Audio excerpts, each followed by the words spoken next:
Hello dear student, welcome to our channel teachers creator.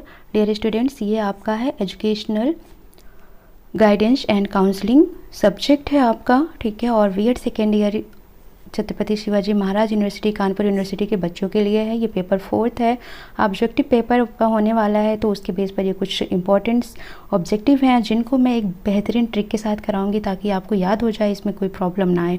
बस आप channel पर बने रहिए, अपना सपोर्ट ऐसे ही देते रहिए। और चैनल पर नए हैं तो चैनल को सब्सक्राइब कर लीजिए ताकि नेक्स्ट वीडियो की नोटिफिकेशन आपको मिलती रहे। पूरी कोशिश करूंगी कि कल तक आपका पेपर 1 और पेपर 4 कंप्लीट हो जाए, देन हम आगे पेपर पर मूव करते हैं। सो देखते हैं क्वेश्चन नंबर 1। कौन सा शब्द दो व्यक्तियों के संपर्क को व्यक्त करता है? तो सबसे पहला डियर स्टूडेंट्स, ये हमारा चैप्टर 4 है। इस सेशन में, इस क्लास में हम चैप्टर 4 और चैप्टर 5 को कंप्लीट करेंगे। चैप्टर 18 आपका मैंने कंप्लीट कर दिया, पर्सनालिटी टेस्ट। इसी तरीके से टोटल 18 चैप्टर हैं जिनमें से मैं आपके चैप्टर वाइज सभी को कंप्लीटली कर दूंगी, ओके। बट आप चैनल पर ऐसे ही बने रहिए और स्टार्टिंग से एंड तक वीडियो देखिए ताकि आपको अच्छे से सब चीज़ समझ आ जाए। तो यहाँ पर है परामर्श का अर्थ, यानी कि जो काउंसलिंग होती है वो उसका मीनिंग क्या है, उसकी प्रकृति क्या है, उसके महत्व क्या है, उसके उद्देश्य क्या है और क्षेत्र सिद्धांत क्या है। तो यहाँ पर हम इसके बारे में पढ़ेंगे। तो कौन सा शब्द दो व्यक्तियों के संपर्क को व्यक्त करता है? परामर्श, विवाद, शिक्षण या बहस, ठीक है। तो कौन सा है? तो परामर्श इसका राइट आंसर हो जाएगा। काउंसलिंग यानी परामर्श में दो व्यक्तियों के बीच में संपर्क स्थापित होता है।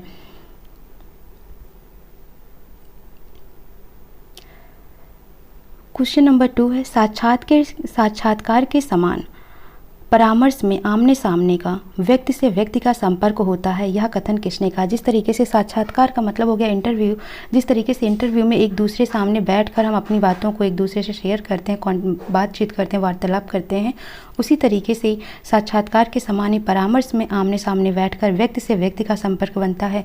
यह कथन किसने कहा है? तो यह कथन जोन्स ने कहा है।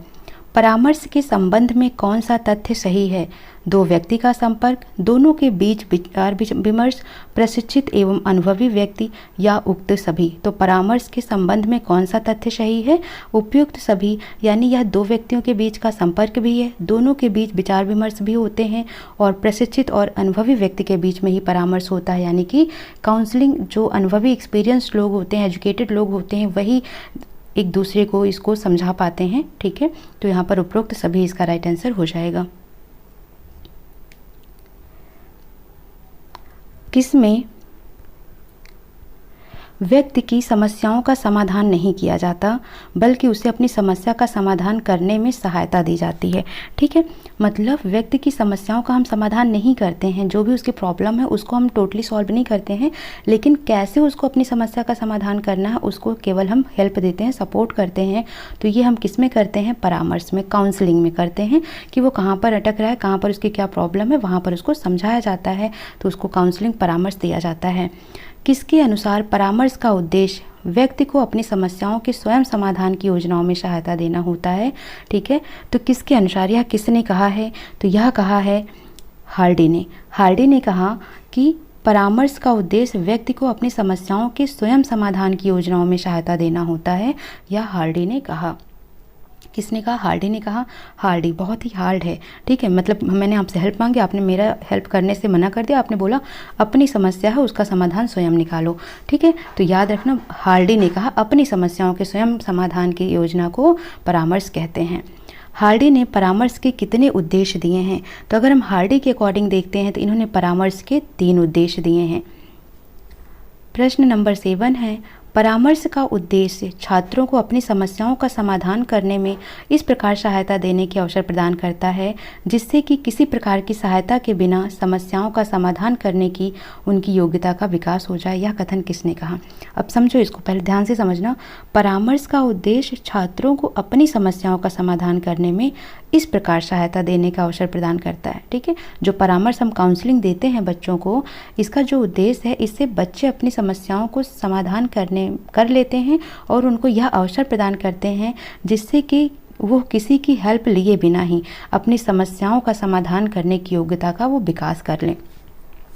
कहते हैं ना, किसी को पैसा मत दो, उसको रोजगार दो ताकि वो रोटी कमाने का उसको जरिया मिल जाए। तो किसी की समस्या को मत सुलझाओ, उसकी हेल्प कर दो कि आपके बिना वो अपनी समस्या को सुलझा सके, उसकी ऐसी योग्यता विकास करना। ठीक है, यह कथन किसने कहा था? तो यह कथन कहा था थट एंड गेरविच ने। ठीक है, किसने कहा था? थट एंड गेरविच ने। थट से याद रखना, थट गेरविच। ठीक है, थट यानी कि हट, है ना, और हट, ठीक है, हट। गेरब्रिज यानी गैर ब्रिज के, यानी बिना ब्रेक के। ठीक है, तो जब हम हट कर लेते हैं बिना ब्रेक के, ये अपने अंदर कि हाँ मुझे ये करना है, ठीक है, तो अपनी समस्याओं का समाधान हम खुद करें बिना किसी के हेल्प के, और हमारे अंदर ऐसी योग्यता का विकास हो, इसको कहा था थट एंड गेरब्रिज ने। किसकी सभी विचारधाराएं सीखने के महत्व को स्वीकार करती है? सलाह, विवाद, परामर्श या आशा? तो राइट आंसर क्या हो जाएगा? परामर्श। परामर्श सभी विचारधाराएं सीखने के महत्व को स्वीकार करती है। परामर्श का मूल सिद्धांत क्या है? स्वीकृति, आशा, सीखना या उक्त सभी? तो राइट आंसर क्या हो जाएगा? उक्त सभी। प्रश्न 10 है, परामर्श में प्रार्थी को खुद किसके पास सहायता हेतु जाना पड़ता है? परामर्शदाता के पास, न्यायाधीश के पास, सचिव के पास या मध्यस्थ के पास? तो इसका राइट ऑप्शन क्या हो जाएगा? परामर्शदाता। यानी परामर्श लेना है हमें, काउंसलिंग करवानी है तो हमें काउंसलर के पास जाना पड़ेगा, तो परामर्शदाता के पास जाना पड़ता है हेल्प लेने के लिए। परामर्श प्रक्रिया में प्रत्येक सत्र कितने मिनट का हो सकता है? ठीक है, तो 30 मिनट का हो सकता है। एक सेशन जो होता है काउंसलर का वो 30 मिनट का होता है। परामर्श प्रक्रिया के सोपान हैं, यानी कि इसके कौन कौन से स्टेप्स होते हैं? पूर्व परामर्श सत्र की स्थापना, समस्या की छानबीन, ए और बी दोनों, या परिणाम का मूल्यांकन ना करना? तो इसका राइट ऑप्शन हो जाता है ए और बी दोनों। यानी कि परामर्श प्रक्रिया में पूर्व परामर्श सूत्र की स्थापना करते हैं और समस्या की छानबीन करते हैं।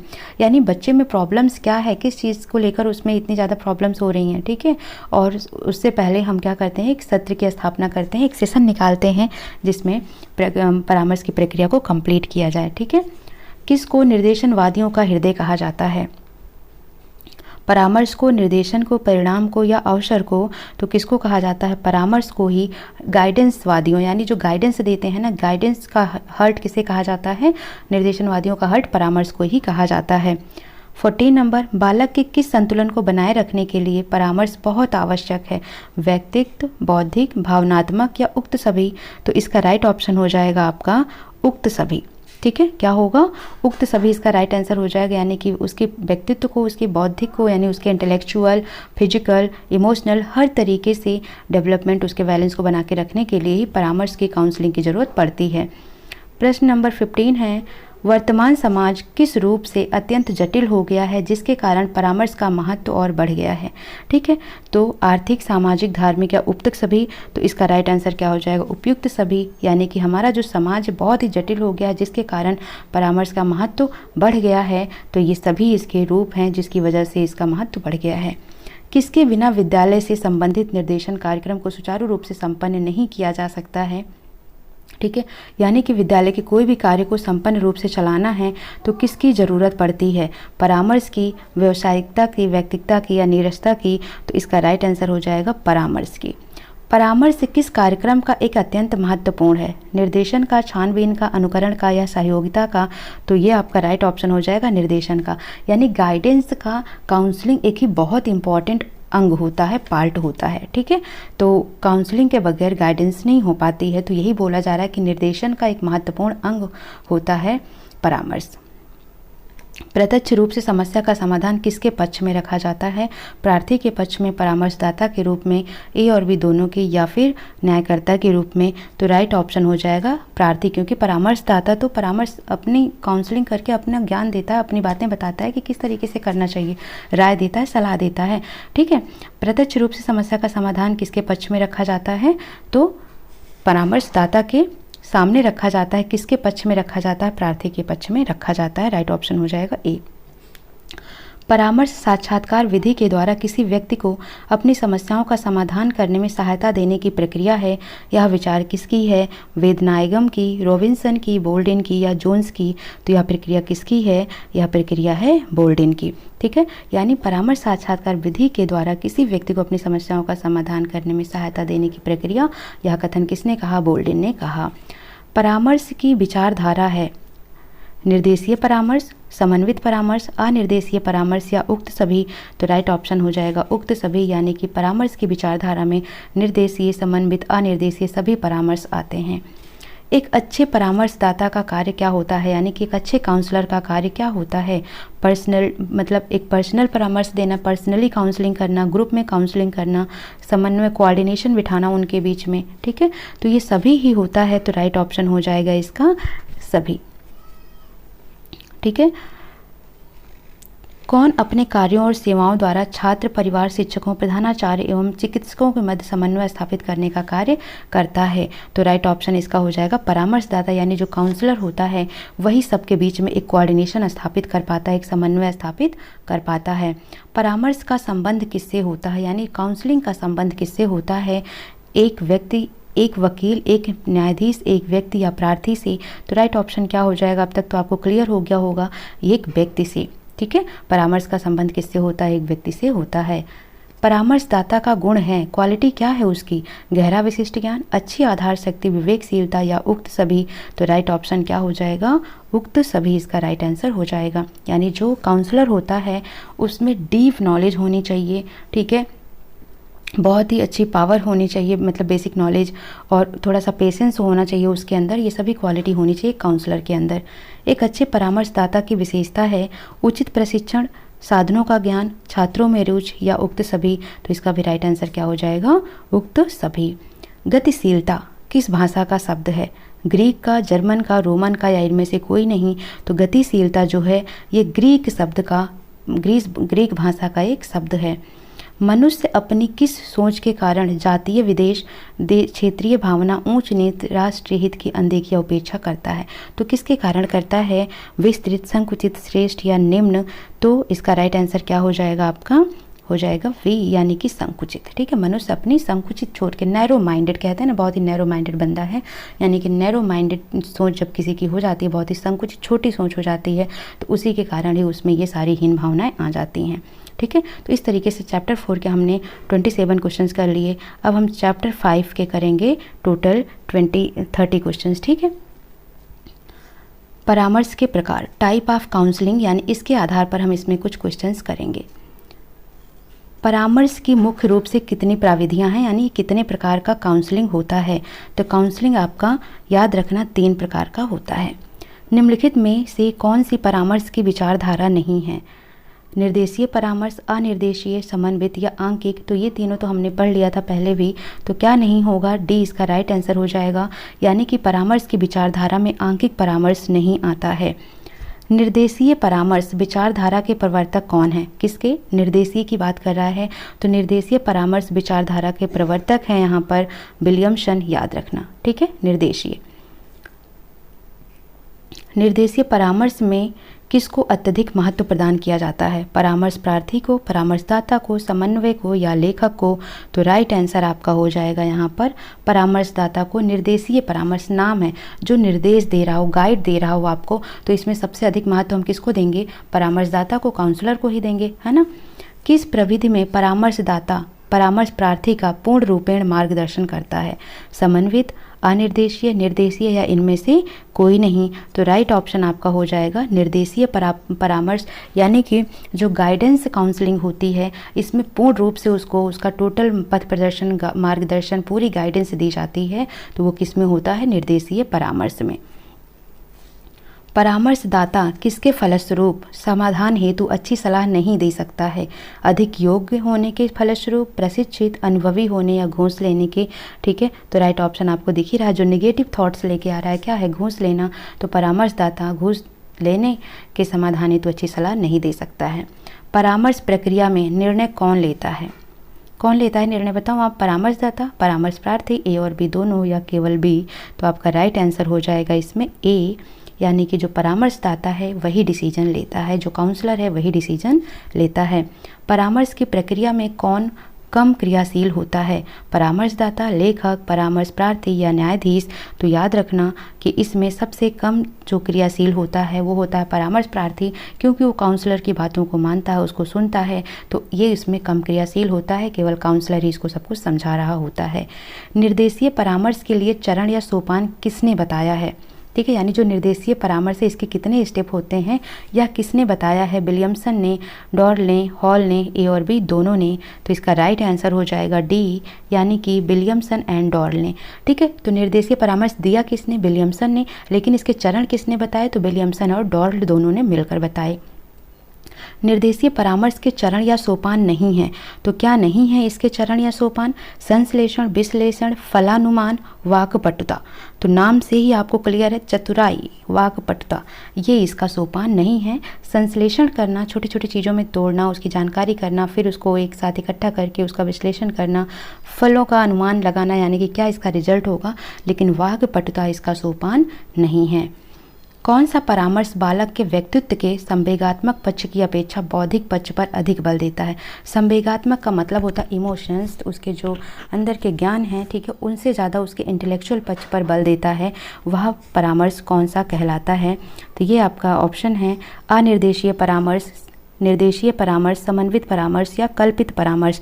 ठीक है, तो राइट ऑप्शन आपका हो जाएगा बी, यानी कि निर्देशीय परामर्श। क्या होगा, बी। ठीक है, निर्देशीय परामर्श किस प्रकार की बुद्धि वाले के लिए अति उत्तम है, यानी कि जो निर्देशीय परामर्श है किसके लिए सबसे अधिक उत्तम माना जाता है, तो ये मंद बुद्धि वाले के लिए सबसे अधिक उत्तम माना जाता है। निर्देशीय परामर्श का लाभ नहीं है, परामर्श में समय का बहुत कम लगना, समस्या पर अधिक बल देना, बालक के बौद्धिक पक्ष पर अधिक बल देना, उक्त सभी परामर्श हेतु इंतजार करना। तो इसका राइट ऑप्शन हो जाएगा डी, यानी कि जितने भी सभी दिए हुए हैं इनके सभी परामर्श के लिए इंतजार करना, ये निर्देशीय परामर्श का लाभ नहीं है। छात्र की भावी समस्याओं की संभावना को ज्ञात करके क्या करना होता है, यानी उसके आने वाली समस्या की संभावना हमको पता चल जाती है तो क्या करना होता है उसके लिए, विश्लेषण, संश्लेषण, फलानुमान या निदान। ठीक है, तो राइट ऑप्शन क्या होता है, फलानुमान। आने वाली चीज़ों का हम जब अनुमान लगाते हैं तो उसे क्या कहते हैं, फलानुमान कहते हैं। तो छात्र की भावी समस्याओं की संभावना को ज्ञात करके हमें फलानुमान करना चाहिए। निम्नलिखित में से कौन सा निर्देशीय परामर्श का दोष नहीं है। ठीक है, यहाँ पर क्या बोला है कि निर्देशीय परामर्श का दोष नहीं है, स्वनिर्देशन के योग्य ना होना, तो ये तो है, परामर्श प्रार्थी की अवहेलना, परामर्श प्रार्थी का सक्रिय रूप से भाग न लेना, सर्वोच्च शिक्षा प्राप्त करना। दोष की बात कर रहा है, ठीक है, तो सर्वोच्च शिक्षा प्राप्त करना ये तो अच्छा गुण है ना, तो यहाँ पर दोष नहीं है पूछा है, तो ये दोष नहीं, ये तो गुण है। ठीक है, तो राइट ऑप्शन डी हो जाएगा। अनिर्देशीय परामर्श के प्रवर्तक कौन है, ठीक है, तो राइट ऑप्शन आपका हो जाएगा इसका कॉल्स रोजर, यानी कि निर्देशीय और अनिर्देशीय। तो अनिर्देशीय परामर्श के प्रवर्तक कौन है, कॉर्ल रोजर्स। और विलियमसन किसके हैं, निर्देशक के। अनिर्देशीय परामर्श में परामर्शदाता को स्थान प्राप्त है, सामान्य, सर्वश्रेष्ठ, गौड़ या इनमें से कोई नहीं। तो राइट ऑप्शन आपका हो जाएगा गौड़। किस परामर्श में परामर्श प्रार्थी खुद अपने आप निर्णय लेने की क्षमता उत्पन्न करता है, तो राइट ऑप्शन आपका हो जाएगा अनिर्देशीय, क्योंकि जो निर्देशीय परामर्श होता है उसमें सब कुछ परामर्शदाता होता है, उसी का निर्णय सर्वमान्य होता है, जबकि यहाँ पर परामर्श प्रार्थी खुद अपना निर्णय लेने के सक्षम हो जाता है। अनिर्देशीय परामर्श में कौन सा कार्य स्वयं परामर्श प्रार्थी संपादित नहीं करता है, निर्णय लेना, योजना बनाना, योजना का अनुकरण करना या दंड देना। तो क्या नहीं कर सकता है, वो दंड देना संपादित नहीं कर सकता है, बाकी वो खुद निर्णय ले सकता है, योजना बना सकता है, उसको फॉलो कर सकता है। लेकिन जैसे कहते हैं ना, हमने अपना प्लान बना लिया, उसको एग्जीक्यूट भी कर लिया, उसको फॉलो कर रहे हैं, डिसीजन ले रहे हैं, लेकिन किसी को पनिश नहीं कर सकते हैं। इनमें से कौन अनिर्देशीय परामर्श की धारणा नहीं है, अनिर्देशीय परामर्श के कॉन्सेप्ट नहीं है, धारणा नहीं है। परामर्श चाहने वालों की अधिकतम संतोष प्राप्ति होनी चाहिए, तो ये तो है, ठीक है। संवेगात्मक संघर्ष उचित समायोजन में एक बड़ी बाधा नहीं है। समस्या का समाधान परामर्श प्रार्थी के जीवन के अनुकूल होना चाहिए, ये सही है। परामर्शदाता को परामर्श प्रक्रिया के दौरान गौड़ रहना चाहिए, तो ये तो पता ही है कि अनिर्देशीय में क्या होता है, परामर्शदाता गौड़ होता है, ठीक है। और समस्या का समाधान प्रार्थी के जीवन के ही अनुकूल होगा, और परामर्श कैसा होगा, अधिक संतोषजनक होना चाहिए, यही हम चाहते हैं।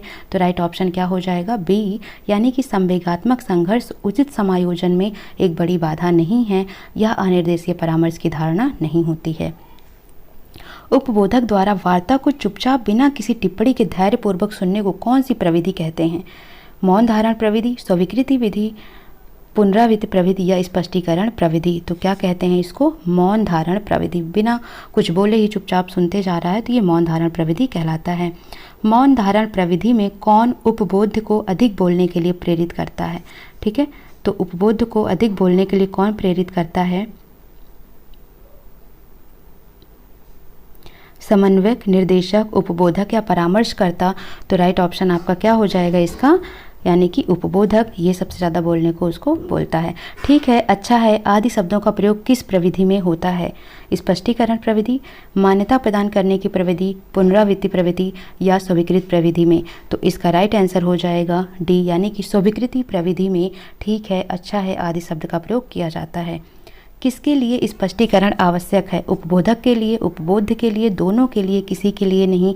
तो राइट ऑप्शन आपका हो जाएगा सी, यानी कि दोनों के लिए ही स्पष्टीकरण आवश्यक होता है। त्रुटिपूर्ण या दोषपूर्ण विचारों को उपबोधक के लिए क्या करना आवश्यक होता है? परित्याग, स्वीकार, विवेचना या परिचर्या। तो इसका राइट ऑप्शन आपका हो जाएगा परित्याग। निराशा से बचने के लिए कौन सी विधि आवश्यक है? विश्लेषण विधि, आश्वासन विधि, व्याख्यान विधि, सामान्य नेतृत्व प्रविधि। तो इसका राइट आंसर हो जाएगा बी, यानी कि आश्वासन विधि जो है वो निराशा से बचने के लिए सबसे ज़्यादा जरूरी होता है। शिक्षा जगत में किस प्रविधि का प्रचलन अधिक लोकप्रिय है? यानी कि एजुकेशन में पूछ रहा है कि कौन सी विधि सबसे ज़्यादा प्रशंसनीय या लोकप्रिय है? व्याख्यान प्रविधि, परिचर्चा विधि, परित्याग या विश्लेषण प्रविधि। तो इसका राइट ऑप्शन हो जाएगा ए, यानी कि लेक्चर मेथड जो है, व्याख्यान विधि है, वो सबसे ज़्यादा लोकप्रिय है। किसने साक्षात्कार प्रविधि के कई गुण नहीं बताए हैं? राइटस्टोन, रॉबिन्सन, जस्टमैन या प्रोक्टर। तो किसने नहीं बताए हैं? तो राइट ऑप्शन हो जाएगा प्रोक्टर, यानी प्रोक्टर ने साक्षात्कार प्रविधि के कई गुण नहीं बताए हैं। समन्वित परामर्श के प्रचारक एवं प्रवर्तक कौन हैं? ठीक है, समन्वित 3 प्रकार के परामर्श है ना यहाँ पर, एक तो निर्देशित, अनिर्देशित और समन्वित, 3 प्रकार के परामर्श होते हैं। समन्वित में परामर्श के प्रचारक एवं प्रवर्तक का नाम पूछ रहे हैं, तो राइट आंसर आपका हो जाएगा यहाँ पर थॉर्न। ठीक है, सामाजिक अभिकर्ताओं को बांटा नहीं जा सकता है। सामाजिक संस्था में, व्यापारिक संस्था में, निजी संस्था में या लेन देन में। तो राइट ऑप्शन हो जाएगा डी, यानी कि जो सामाजिक अभिकर्ता होते हैं उनको लेन देन में नहीं बांटा जा सकता है। ठीक है, तो 3 प्रकार के यहाँ पर परामर्श होते हैं। इनके अंदर आपने हर चीज़ों को डिटेल में पढ़ लिया है। तो बेसिक अगर आप समझें तो जो निर्देशित होता है वो गौड़ होता है, उसमें जो काउंसलर होता है उसी की चलती है, वही सब कुछ निर्देश देता है, और जो काउंसलर लेने गया होता है उसको हर चीज़, प्रार्थी को सब चीज़ें सुननी होती हैं, माननी होती हैं। ठीक है, और अच्छा माना जाता है, थोड़ा मंद बुद्धि वालों के लिए वो बेस्ट होता है। जबकि जो अनिर्देशित है, ठीक है, तो इसमें जो प्रार्थी होता है ये भी डिसीजन वगैरह सब ले सकता है, ठीक है, प्लान भी कर सकता है, खुद से योजना बना सकता है, उसको फॉलो कर सकता है, लेकिन बस यही है कि वो पनिश नहीं कर सकता है। ठीक है, तो बस इसलिए ये सब चीज़ें हो गई। तो तीनों के प्रवर्तक कौन है, प्रचारक कौन है, उनका नाम याद रखना। जैसे निर्देशित के विलियमसन है, ठीक है, अनिर्देशित और थॉर्न। ठीक है, तो समन्वित के कौन है? थॉर्न है, और अनिर्देशित के हमने देखे थे अभी। ठीक है, नोट कर लिया होगा आपने। ये निर्देशीय हो गया, ओके, समन्वित हो गया। अनिर्देशीय के कौन है? कॉल्स रोजर हैं। ठीक है, तो बस इस तरीके से तीनों को याद रखना। अनिर्देशीय के कॉल रॉजर्स हैं, निर्देशीय के हो गए विलियमसन, और समन्वय के हो गए आपके थॉर्न। ठीक है, तो बस इस तरीके से नोट कर लेना है सबको। सो कैसा लगा वीडियो कमेंट बॉक्स में बता सकते हैं। सो मिलते हैं नेक्स्ट सेशन में। Thank you for watching.